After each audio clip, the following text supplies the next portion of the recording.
Welcome, everyone. This is one of our International Education Week events. International Education Week is a joint initiative between the U.S. Department of State and the U.S. Department of Education.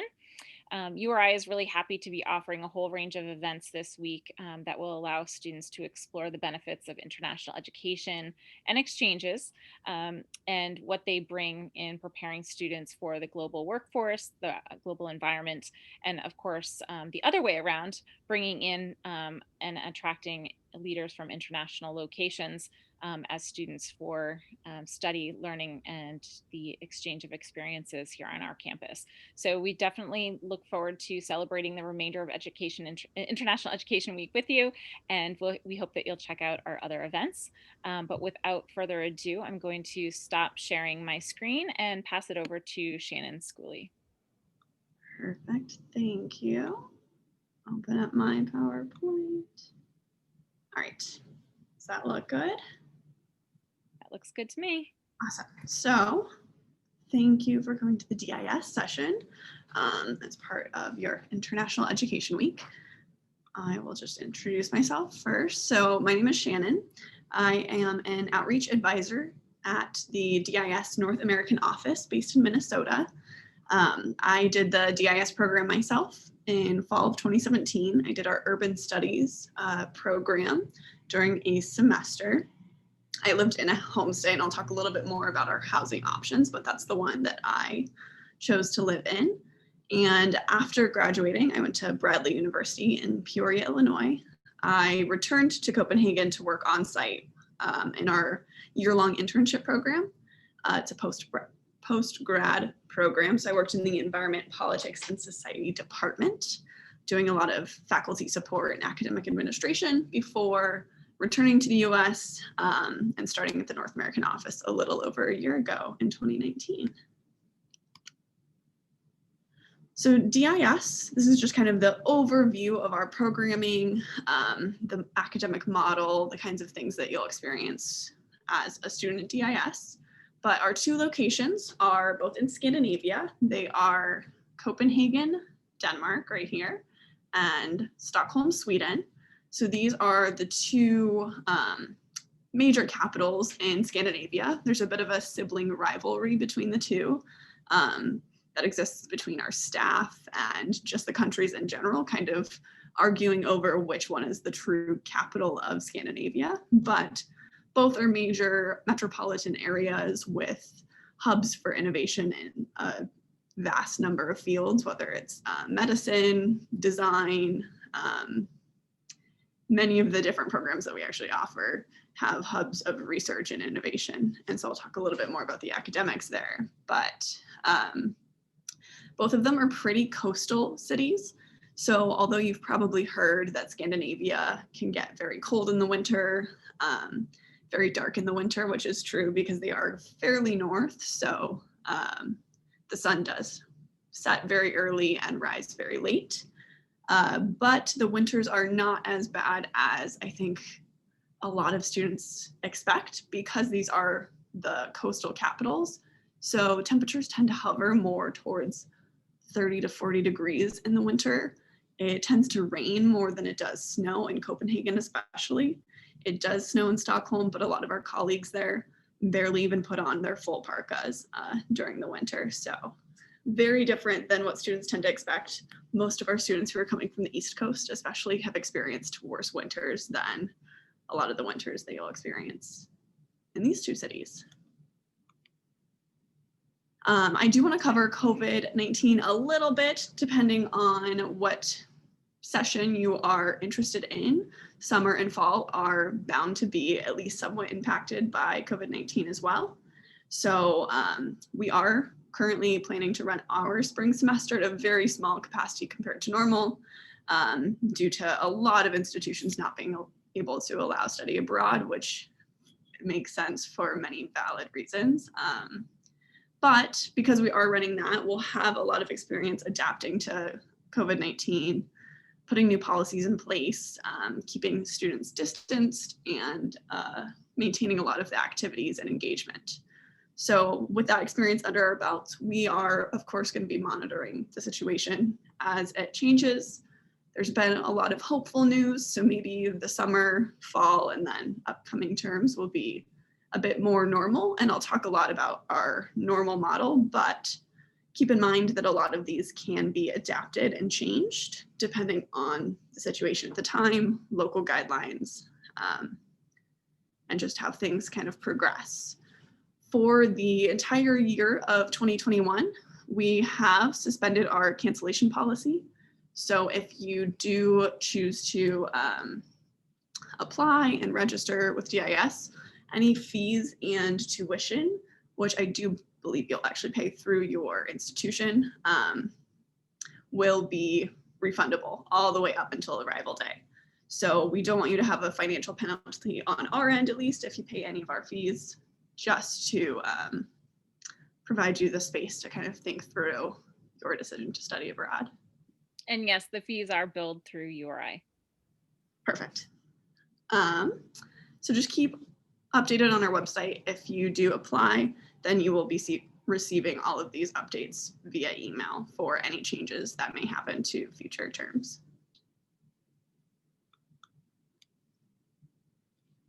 So DIS, more generally, is a Danish nonprofit. We are headquartered in Copenhagen. We were established in 1959 there, so we've been doing study abroad for over 60 years in Denmark. Our Stockholm location opened in 2016, so it's a lot newer, has a bit of a different feel. It's a smaller cohort. There's less disciplines offered because it is a smaller grouping, but it has a completely different feel. So if you want to get to know your fellow students and feel more like a cohort and less of a academic bubble, Stockholm is a really great option. If the discipline that you're looking into is in Copenhagen, of course, it's our like tried and true pioneer location.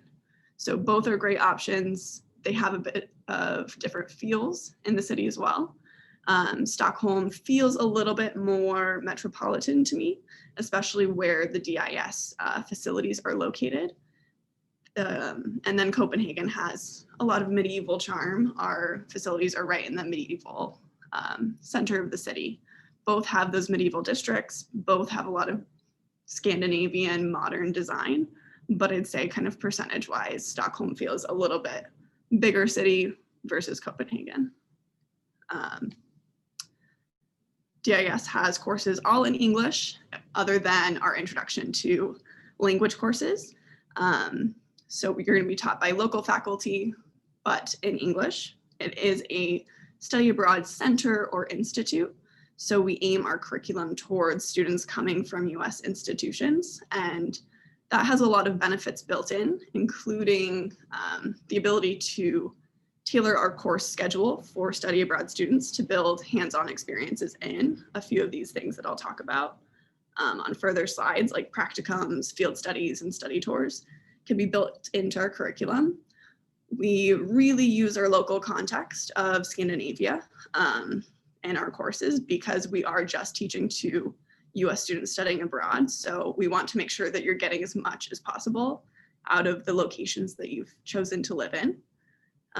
We are academically rigorous. We're focused on your academics, and I'll talk a little bit more about the broad picture of what that looks like. But, and then another benefit of that is that with a study abroad center like this, specializing in study abroad, there is a lot of student support systems built in. So we have offices and a lot of administration there to help guide you through the process of study abroad, whether that's the residence permit process, either before or after you arrive, finding doctors and healthcare in the city, and kind of navigating living in somewhere new.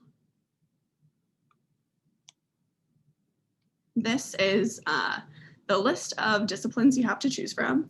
There are a lot of things on this list, and this is just kind of the titles of our overarching programs. You'll find a lot of other courses underneath these. And there's a much longer list on our website if you want to dig into what courses exist in these programs. But when you are planning to study abroad with DIS, you'll start by choosing which term you'd like to go, whether that's fall, spring, or summer. And then you'll pick out your courses. So if you're choosing a semester like a fall or spring, you'll be picking one core course. That's where we have you start. It's kind of like your academic home for the semester, although it's often the same number of credits as the other courses you'll take with us. We call it your academic home just because you spend a little bit more time with this course. You'll go on course integrated study tours with your faculty and classmates to 2 different locations throughout the semester to dig into the content a little bit more hands-on. And this is often related to a student's major, although it doesn't have to be. As an example, I was a political science and communications double major, and I did my core course in urban studies because it was something I wanted to explore a bit more.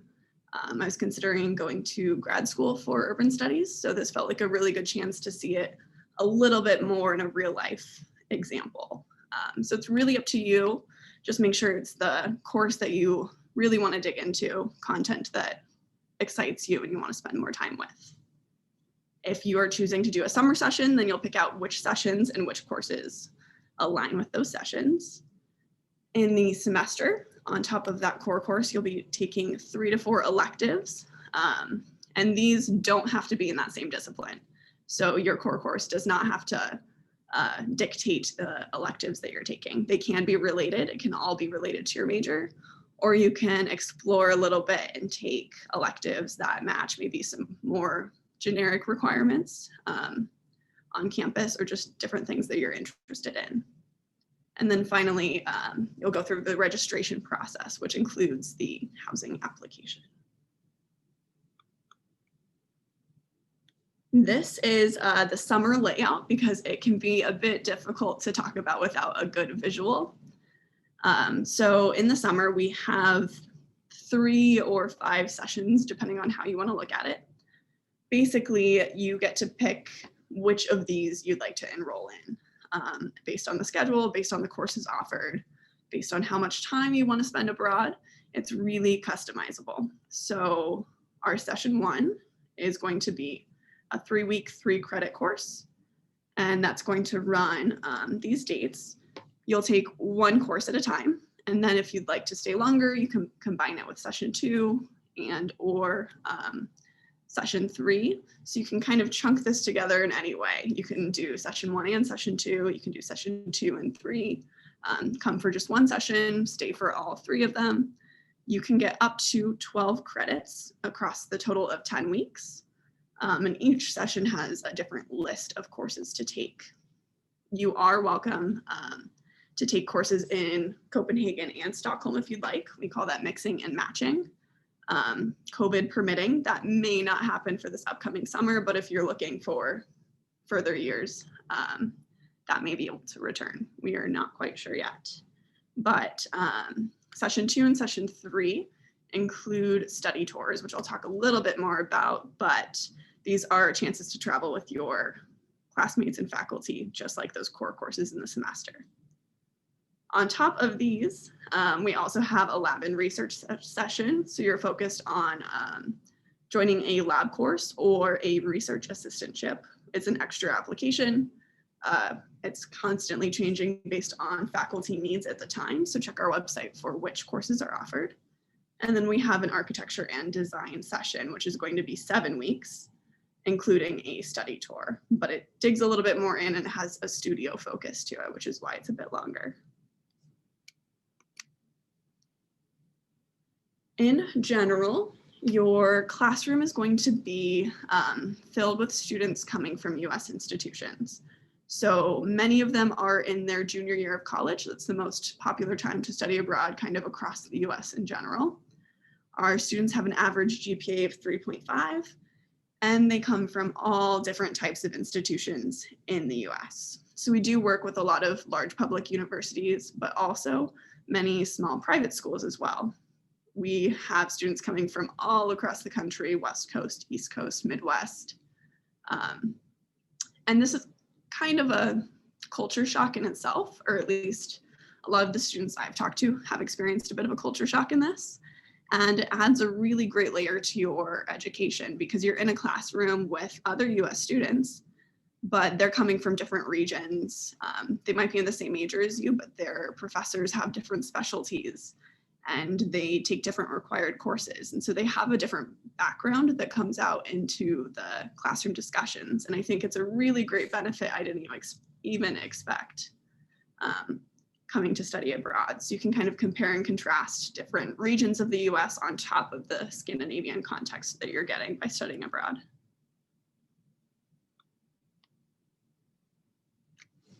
Our academics. So as I said, we have local faculty. They are obviously living locally. They may be Danish, Swedish, or international. We have a lot of faculty who have come to study in Denmark and Sweden. Maybe they got their master's or PhDs there and have been living there for ever since. And a lot of them are practitioners. So they are still working in their fields and teaching a couple courses for us.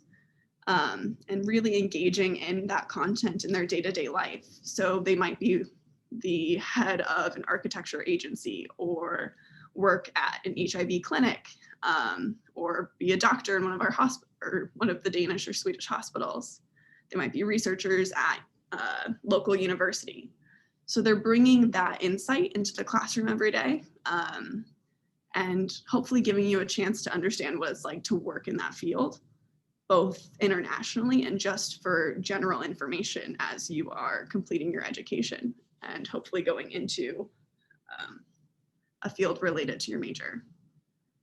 Our grading system is A through F, so it's tailored to the US education system because that is not what Sweden and Denmark use, but we're hoping to make it more understandable for US students, but our faculty still do use their Scandinavian pedagogy. So while it's tailored to the US system, they still use their own background and might have maybe more class discussions or more group work than maybe even you're used to.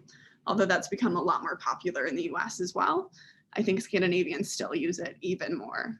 So a lot of our classes, although we do call them academically rigorous, might not be as focused on coursework at home, but more on reading and preparing yourself for really lively class discussions where the faculty expect you to bring a lot of background knowledge that you're pulling from both required readings and just your experiences out in the city.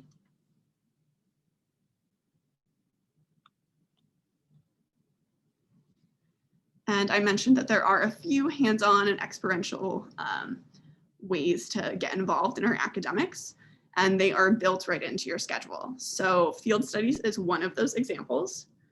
These are almost adult version of the field trips that you might have gone on back in elementary and middle school. They are a chance for faculty to get creative with their curriculum, and they're given basically a 3 to 4 hour block twice in the semester to plan something different. So every single course you take, not just that core course, will have 2 of these scheduled in the semester. We've set up our course schedule in the semesters to not have classes on Wednesday. So your classes are going to be Monday and Thursday, Tuesday and Friday.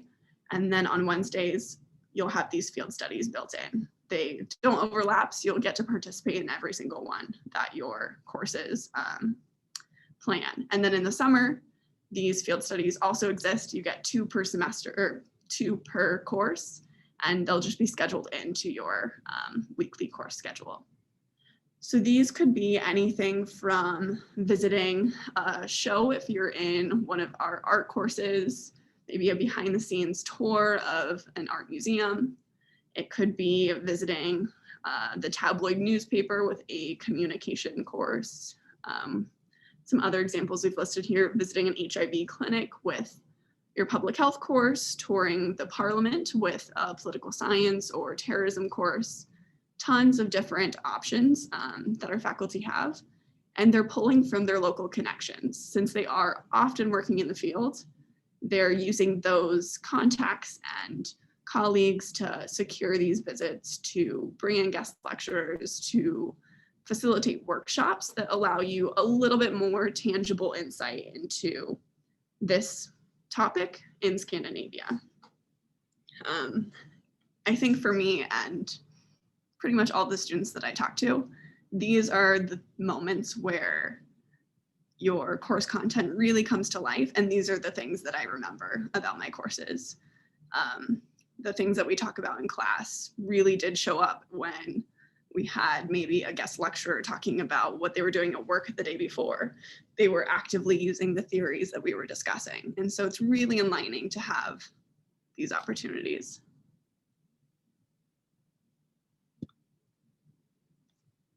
And then our other way of incorporating hands-on learning is through study tours. So this is kind of like taking that field study concept and putting it all together in 2 separate weeks, only with travel incorporated. So all students in a semester will have 2 study tours built into their core course. One of those is going to be a 3-day more regional tour. So these are often in maybe Western Denmark or Northern Germany, Southern Sweden, and it's just a chance to get away from the Scandinavian capital you're in and learn how this topic and industry works and looks outside of maybe that capital city. So these, and then your second study tour will be a 5-day tour somewhere else in Europe, COVID permitting again. And it's a location that's relevant to your course content. So some examples are environmental science might go to Iceland or Greenland or Arctic Norway. Some of our medical courses go to 2 different countries, and they compare and contrast the hospital systems and healthcare funding and strategies between a post-Soviet nation and a more state-of-the-art healthcare system to see how different that can look.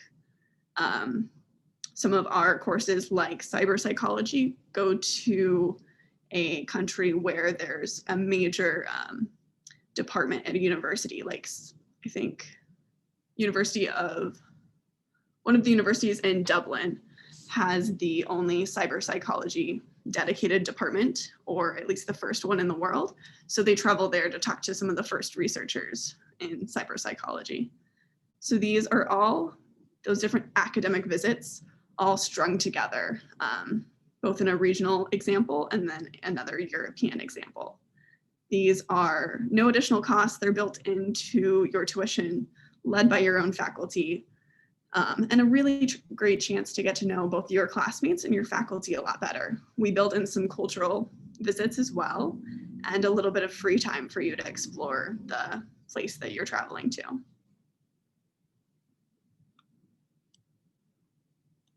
And then the final academic point is that we do have some lab and research opportunities both in the summer and the semesters. So we have research assistantships, and they range from some of the hard sciences, neuroscience, just general health sciences, to some more social science-based research assistantships, completely dependent on what faculty are working on and which ones are happy to take on an assistant. So you can look for updated lists on our website, and you'll apply for this after being admitted to DIS because it is very limited space. And then lab courses are available in a few different options. We do have medical simulation, a climate lab, game development, and a couple others dependent on course enrollment. A lot of these are kind of co-requisites, so you can join them along with a 3-credit class. Shannon, can you just clarify with the lab courses, are those labs that are at local universities, or does DIS have their own facilities that they're kind of contracting with? It's dependent on the actual lab. Some of them are in-house. We might not necessarily be in lab space, but doing a lot of different lab projects. And maybe on a couple days, we rent out lab space at local universities to complete experiments and that sort of thing. Okay, thank you. Mm-hmm. A lot of the research assistantships, however, do take place at local universities because that's probably where the faculty are associated with and working on their research. And then it's time to switch gears and talk a little bit more about student life in general, kind of the fun stuff of why you're choosing to learn in another location, to get to know it, to live somewhere else. So housing is a key part of that, because while academics are the very most important piece of your study abroad experience, you actually spend more time outside of the classroom than you do inside of the classroom. And a lot of your local connections, because our classes are made up of other US students, are going to come through your housing and your activities. So it's really important to think about your options and what you want to get out of your housing choice. So this will be arranged through DIS. It's a separate application in your registration process after being admitted, but you will basically fill out a whole bunch of survey questions and a few short answers to talk about what your priorities are. If you like to get up early in the morning, if you like to listen to music while you do your homework, things like that, that help us place you really specifically. You can choose between our 4 housing options. We'll have you rank them by preference, and most of our students get their first or second option. We always start by talking about the homestay option because it is always the highest rated at the end of the semester. It's the most culturally engaging, just automatically by living with locals who know the traditions and can teach you so much and are dedicated to getting to know you specifically. I would say Scandinavian families give their children freedom very early on compared to the US in particular.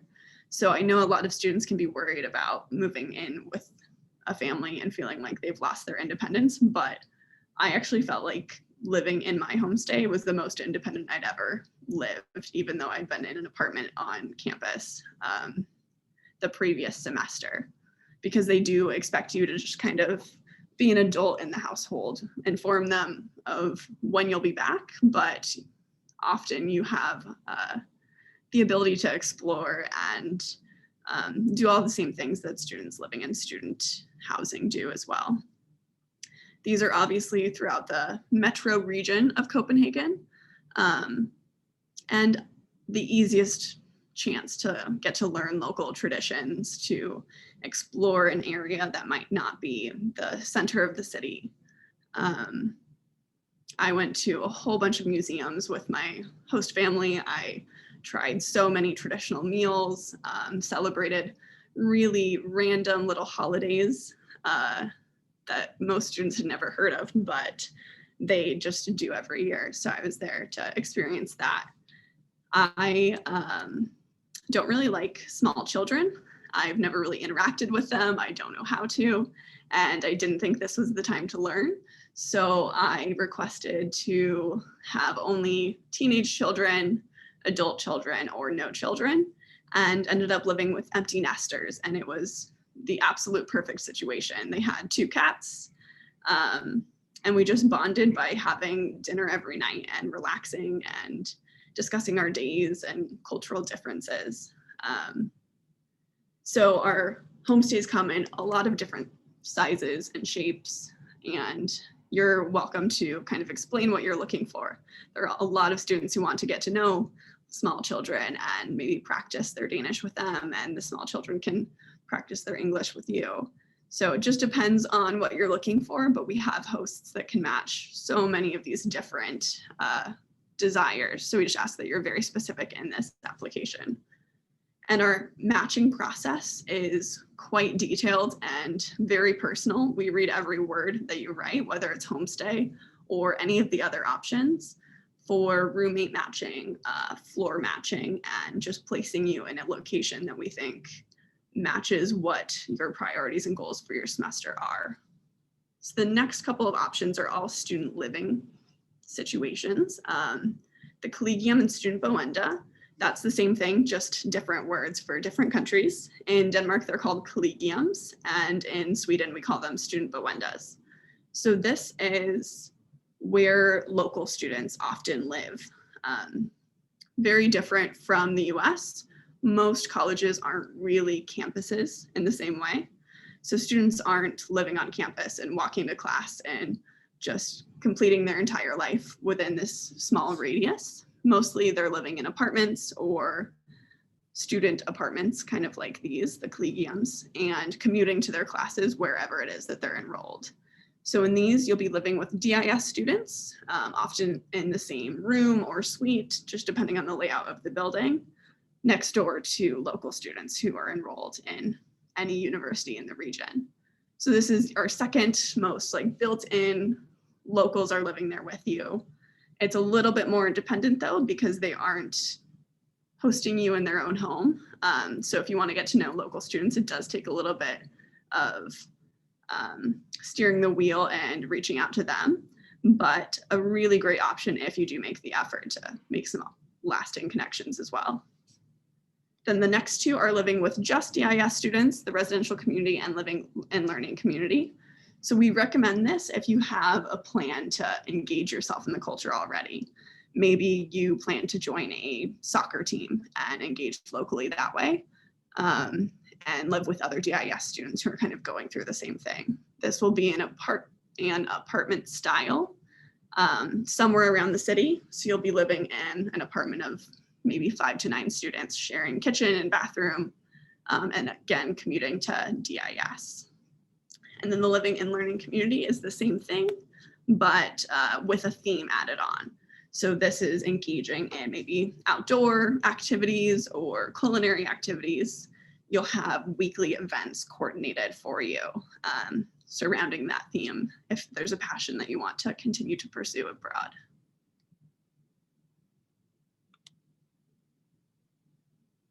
Along with that,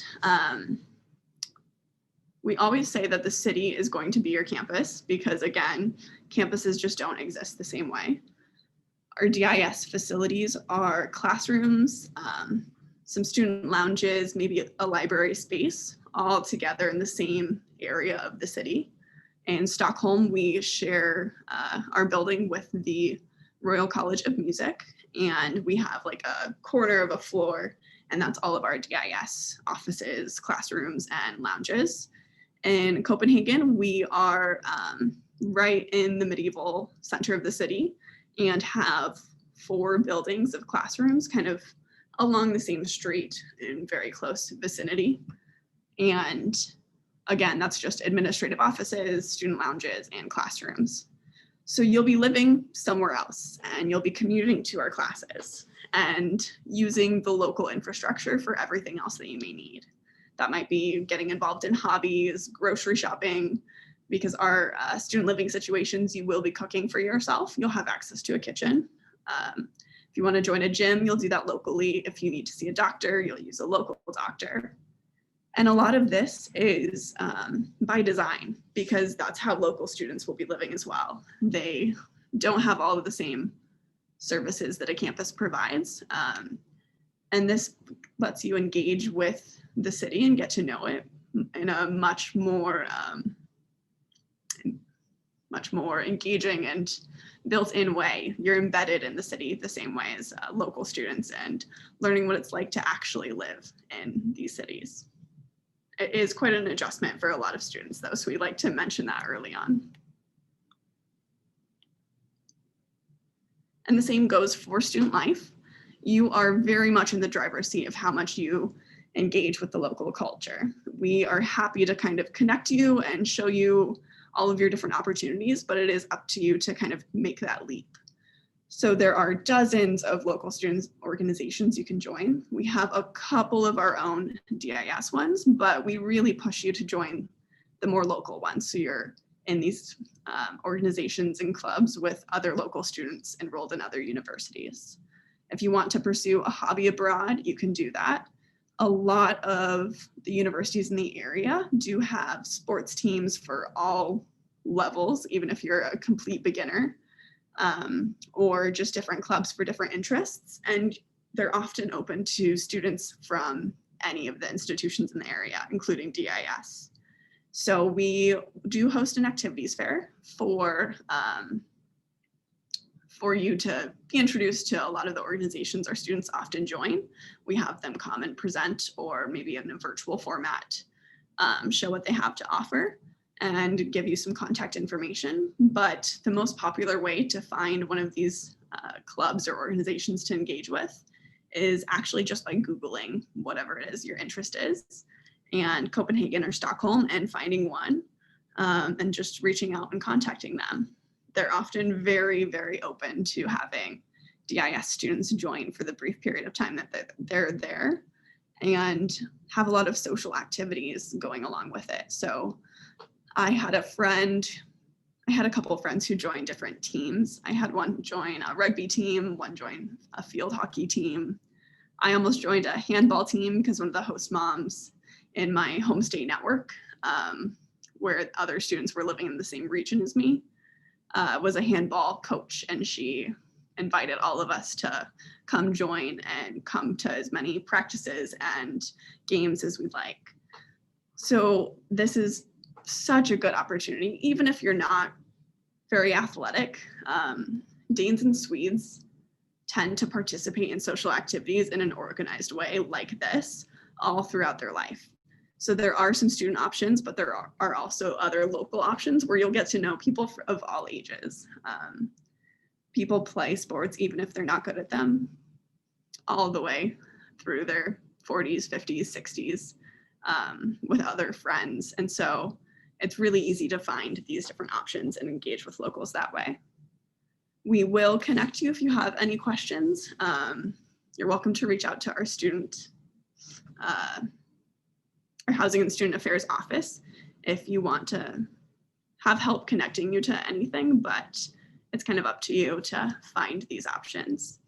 And as another example, this student right here, in the gray, was a DIS student in Stockholm who joined a local basketball team and got to know all of her teammates, learned a bit more Swedish than other students in the realm of basketball coaching, and her teammates were super helpful in translating and teaching her the different words and drills that they had been doing.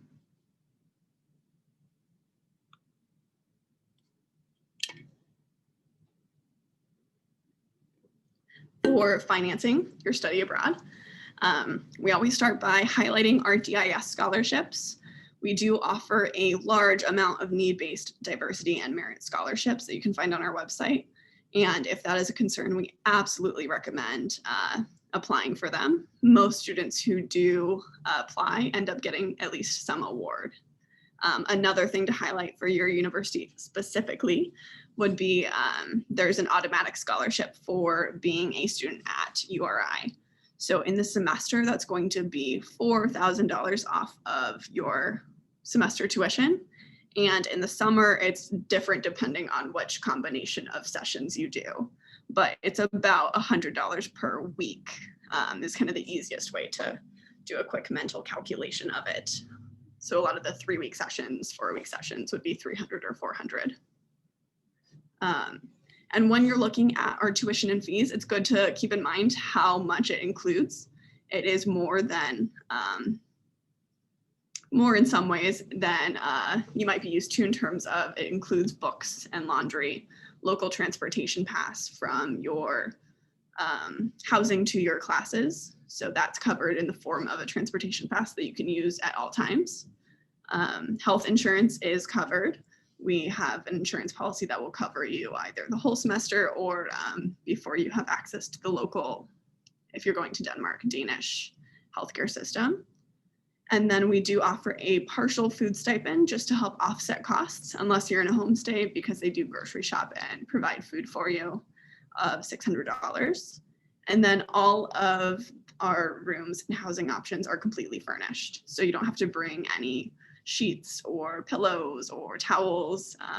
Kitchenware is all supplied in your shared kitchen, or of course in your homestay. So the main thing to budget on top of our tuition is going to be your personal travel, if you plan to do any, and that includes your flight to and from Scandinavia, any entertainment, and any food beyond the food stipend if you'd like to eat out or eat while you're traveling or anything along those lines.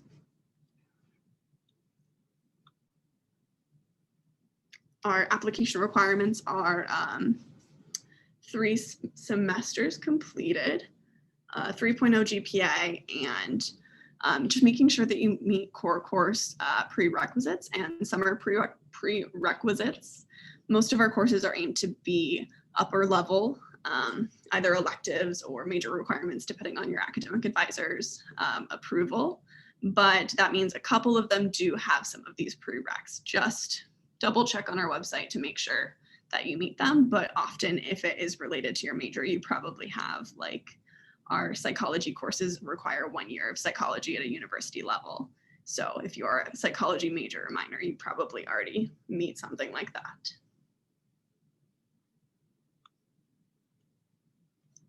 And then next steps is just to meet with your advisors on campus, both your study abroad advisors here and your academic advisors, to talk about how study abroad fits into your academic plan, what requirements you can meet abroad, which classes make the most sense in your path, basically. And then you're welcome to request more information from us on our website. This link down here, the request information, will just get you into our system. So you get newsletter updates, updates about upcoming deadlines, scholarship deadlines. And then you're also welcome to email. This is my email, sks@dis.dk. If you have further DIS specific questions, but also I know your study abroad office is happy to answer more URI specific questions too. And I'll just add, Shannon, that we do have a nomination process. So students do utilize our URI abroad. It's a database kind of system that they would log into to basically select that they would be applying to DIS. There are some questions that they answer for us, and then we submit their nomination to DIS to kind of get the ball rolling. So we do ask that they kind of start with our office so that we can make sure that, we can dot our I's and cross our T's on our end, and then we kind of get the ball rolling with DIS. But the process is pretty quick once we reach out to DIS. And we also are able to kind of give them an idea of, if there are certain programs that look like they're filling and things like that. So we ask that they work with us closely as they're working through their process. Yes, perfect. And if you do request information from our website, we will have that automatically in our system. So if you hit our get started, it will give you a little bit more information and direct you right back to your campus office. Fantastic. Thanks so much.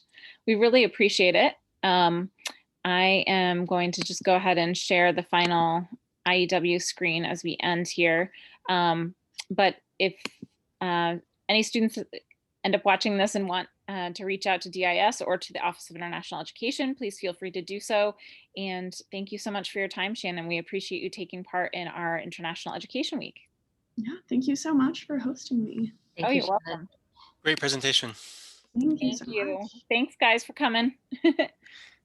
All right. Take care, everybody. Have a great night. Thank you.